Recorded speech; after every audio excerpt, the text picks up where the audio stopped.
Tous, j'espère que vous allez tous bien par la grâce de Dieu. Jésus vous aime et ça c'est important de ne jamais l'oublier. Alors que j'étais en prière et que j'étais vraiment remplie d'une sainte colère, le Seigneur m'a emmenée dans le livre de Jude. Cette colère qui montait dans mon cœur, c'était par rapport à la gangrène de ces faux prophètes, de ces faux pasteurs, de ces faux apôtres, de ces envoyés des ténèbres qui étaient en train d'enseigner le peuple de Dieu. Ils prétendent être dans la vérité, ils prétendent être de la vérité, mais ce sont des faux, des menteurs.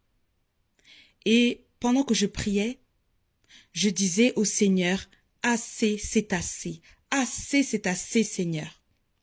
Et je priais, et je prophétisais, et je déclarais en même temps.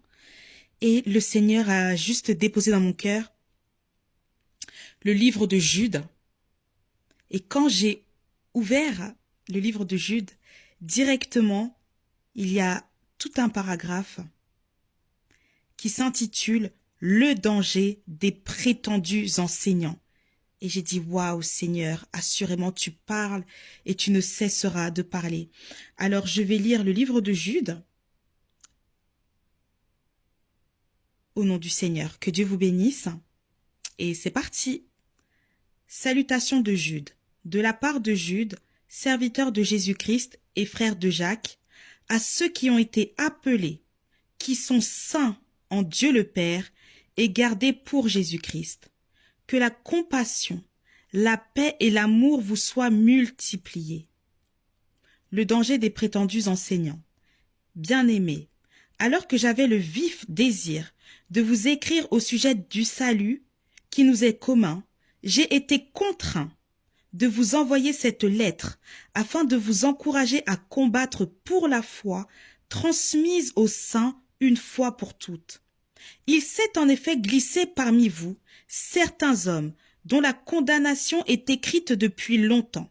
Ces impies transforment la grâce de notre Dieu en débauche et renient Dieu, le seul Maître, et notre Seigneur Jésus-Christ. Je veux vous rappeler, à vous qui le savez bien, que le Seigneur, après avoir sauvé le peuple en le faisant sortir d'Égypte, a fait ensuite mourir ceux qui s'étaient montrés incrédules. Quant aux anges qui n'ont pas conservé leur rang, mais ont abandonné leur demeure propre, il les a enchaînés éternellement dans les ténèbres pour le jugement du grand jour.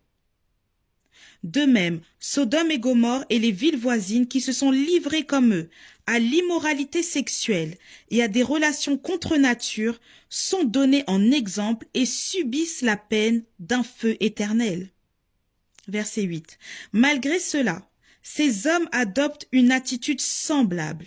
Entraînés par leur rêverie, ils souillent leur corps, rejettent toute autorité et insultent les êtres glorieux. Or, lorsqu'ils discutaient avec le diable et lui disputaient le corps de Moïse, l'archange Michel n'a pas osé porter de jugement insultant contre lui, mais a dit « Que le Seigneur te punisse ». Eux, par contre, parlent d'une manière insultante de ceux qu'ils ne connaissent pas et se détruisent par tout ce qu'ils savent d'instinct, comme des bêtes sans raison. Verset 11. Malheur à eux, car ils ont suivi la voie de Caïn, ils se sont jetés pour un salaire dans l'égarement de Balaam, ils se sont perdus en se révoltant comme Corée. Ce sont des écueils ou des souillures dans vos agapes, où ils festoient sans scrupule et ne prennent soin que d'eux-mêmes. Ce sont des nuages sans eau, emportés par les vents, des arbres d'automne sans fruits, 2 fois morts, déracinés, des vagues furieuses de la mer qui rejettent l'écume de leurs impuretés, des astres errants, auxquels l'obscurité des ténèbres est réservée pour l'éternité. Verset 14.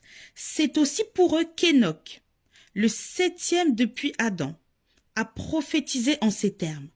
Voici que le Seigneur est venu avec ses saintes troupes pour exercer un jugement contre tous et pour faire rendre compte à tous les impies qui sont parmi eux, de tous les actes d'impiété qu'ils ont commis et de toutes les paroles dures qu'en pécheurs impies ils ont proférées contre lui.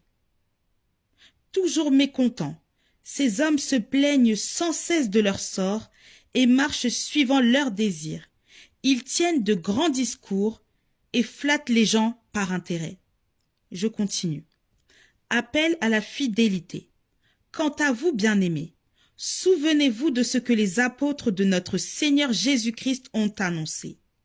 Ils vous disaient, à la fin des temps, il y aura des moqueurs qui vivront en suivant leurs désirs impies. Ce sont ceux qui provoquent des divisions, sont dominés par leur nature propre et n'ont pas l'Esprit de Dieu. Quant à vous, bien-aimés, édifiez-vous vous-même sur votre très sainte foi et priez par le Saint-Esprit. Maintenant, maintenez-vous dans l'amour de Dieu en attendant le jour où la compassion de notre Seigneur Jésus-Christ sera manifestée pour la vie éternelle. Verset 22. Ayez compassion des uns en faisant preuve de discernement. Je répète. Ayez compassion des uns en faisant preuve de discernement. Quant aux autres, sauvez-les avec crainte en les arrachant au feu, en détestant jusqu'aux vêtements souillés par leur contact. Je répète. Ayez compassion des uns en faisant preuve de discernement. Quant aux autres, sauvez-les avec crainte en les arrachant au feu, en détestant jusqu'aux vêtements souillés par leur contact. Prière de louange. À celui qui peut vous garder de toute chute et vous faire paraître devant sa gloire irréprochable et dans l'allégresse. Oui, à Dieu seul sage, qui nous a sauvés par Jésus-Christ notre Seigneur, appartiennent gloire, majesté, force et puissance avant tous les temps, maintenant et pour l'éternité. Amen. Que Dieu vous bénisse, que Dieu vous garde. Je prie vraiment que Dieu augmente le discernement qu'il vous a donné. Pourquoi est-ce que j'ai répété les derniers versets? Ce que le Seigneur nous dit, c'est quoi? Lorsque nous voulons faire quelque chose, faisons-le avec discernement, afin de ne pas être poussés à faire le bien par émotion et de tomber dans les pièges du diable. Nous devons marcher avec le Saint-Esprit. N'oublions pas, il y a un temps pour toutes choses. Alors que Dieu vous protège et je vous souhaite une très bonne semaine sous le regard du Seigneur. À très bientôt. Bye.